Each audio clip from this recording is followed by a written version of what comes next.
Hi and welcome back to another drawing tutorial. Last week we did a bunch of kind of cartooning expressions, just a really shorthand way how to get those down. And so this week I thought I would do kind of a shorthand way to get a human figure down, because we haven't really done a lot of that. And it does merit a couple of videos, but I think I'll just start with kind of a quick exercise type of thing and how to draw an appropriate stick figure.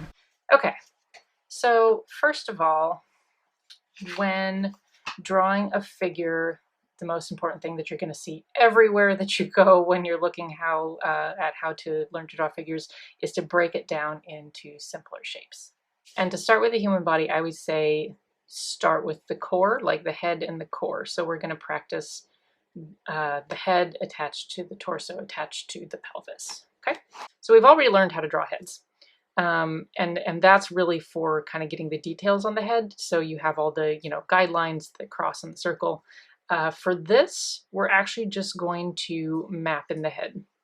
It can be a circle, it can be an oval. For some reason, I do little like trapezoids or rectangles, which is fine, whatever you want to do. This sort of gives you the proportion of the head though. So you have from the very top to the bottom instead of kind of building it up as we have in the past. So head, and for a torso, again, we're going to use basic shapes here. And this one's just a rectangle. This will differ slightly depending on the kind of figure you want to draw. So someone with more of a waist will have a shape like that. So you can vary this a little bit, but ultimately this will do you for kind of figuring out, mapping out where things are going to be. So you have the torso here, and this is not just the rib cage. So the rib cage will be about like there. So if you want, you can draw a little line here, and what that does is kind of reminds you that this is flexible here. So here's the plane of the stomach, and here is the rib cage. Rib cage is not flexible. At least you hope it isn't. But all this squishy bits in here is going to be more flexible. So when you're drawing more dynamic poses, this part might be skewed or twisted or what have you. So bear that in mind. So forgot to say, draw the spine in a little bit. This is a very straight on figure. So normally you probably wouldn't be drawing people this straight. People don't even stand this straight unless they're at attention. I don't know. Anyway, spine, which connects the rib cage, abdomen to the pelvis, which is going to be another little trapezoid. Again, pelvis will differ. So, I think women tend to have more of a wider set pelvis. You can get away with a little shorter one. I don't know. It depends on who you're drawing and what they're doing.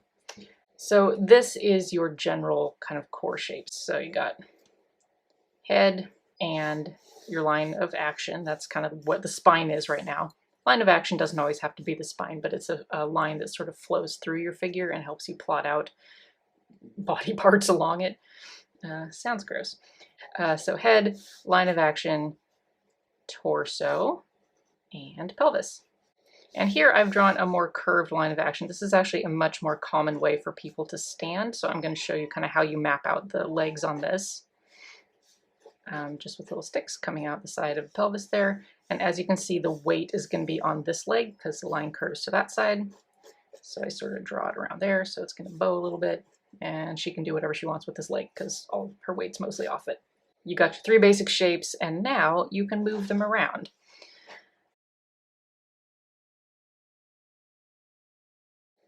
Okay, so for what I'm going to show you next, I kind of drew my own references. Just pretend you found these.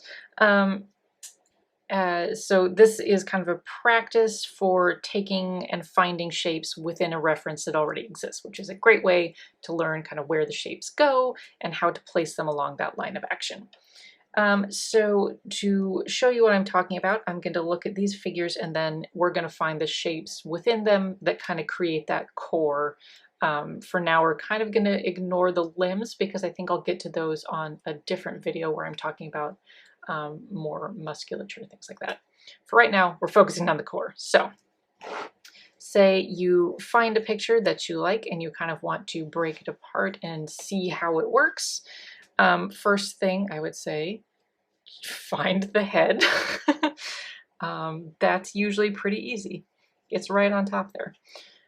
Okay, so we're gonna kind of shade these in. And on your reference, if you print it out or if you have like a digital copy and you're drawing digitally, you can draw on like a different layer and draw just right over the top of it.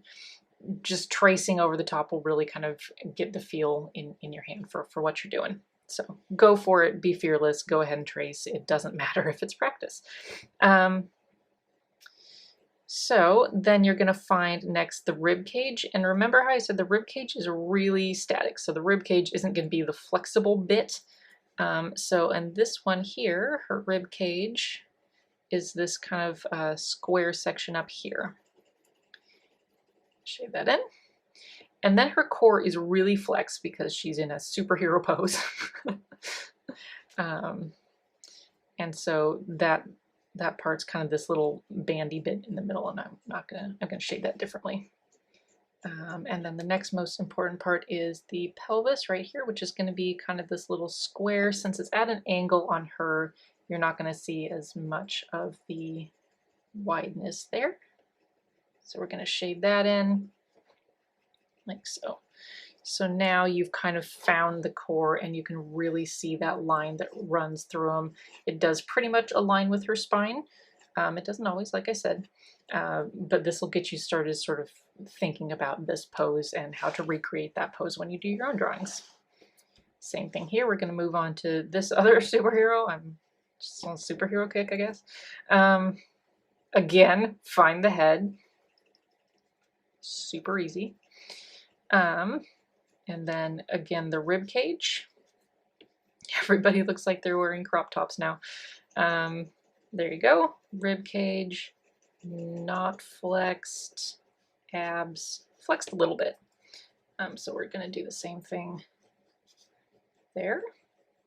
And you can really kind of do the same treatment on the neck because the neck is going to follow as soon as you have the head and you have the rib cage where that needs to be. So I'll just kind of do that there. And again, his pelvis, like that. And again, we're at kind of an angle, so it's going to look more like a little swoopy rectangle, I guess. See the lines go there? So then I'm going to fill that in.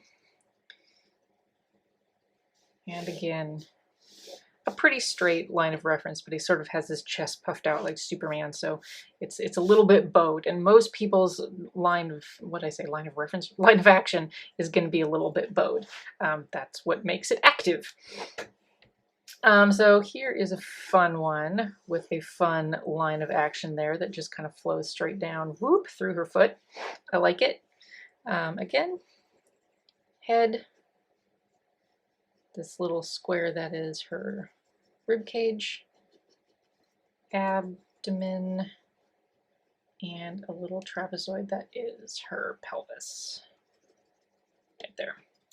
So it's this kind of bendy, flexy, little core here where it's always in some kind of alignment, but you can really stretch the alignment to give your pose more action, like here with this dancer. It's really curved there. Her abs are really flexed because her rib cage is so tilted this way, kind of towards her hips there. In this one, this is a much more static pose if you're curious. Come on, lead. Line of action, zoop, goes like that. Doesn't have to go through the whole body, but you can kind of see that curve following the figure. The same thing does go for this here, though. I mean, it's a pretty stationary pose, but you can still pick out the pieces that are moving, that are not moving. You've got a lot of flex in the abdomen there. And then the pelvis, which is grounding them, so they're sitting. So there you go. So doing this over the top of your reference will really kind of give you a sense of like, building this figure, kind of building a wire figure, being able to bend it around, and then you'll be able to add layers like, muscle, clothing, everything builds on top of this. So even when you're adding limbs, the limbs are kind of, they have to obey where they're connected. So they're really going to be determined by where that core is. And it'll also help to have your line of action to kind of get a sense of the pose and what you're trying to convey with the pose. And then, you know, the shape of the, let's get on camera, shape of the limbs will really be informed by that. So this is the exercise I am giving you all today. I hope you enjoyed it. I hope you have fun kind of taking a first foray into drawing figures if you haven't before. If you have and you haven't tried this method, give it a try. It's kind of fun. Yeah, so I hope you like this video. Again, if you want to have more drawing workshop videos, just go ahead and subscribe to the Westland Public Library's YouTube channel and click that bell for updates. See ya!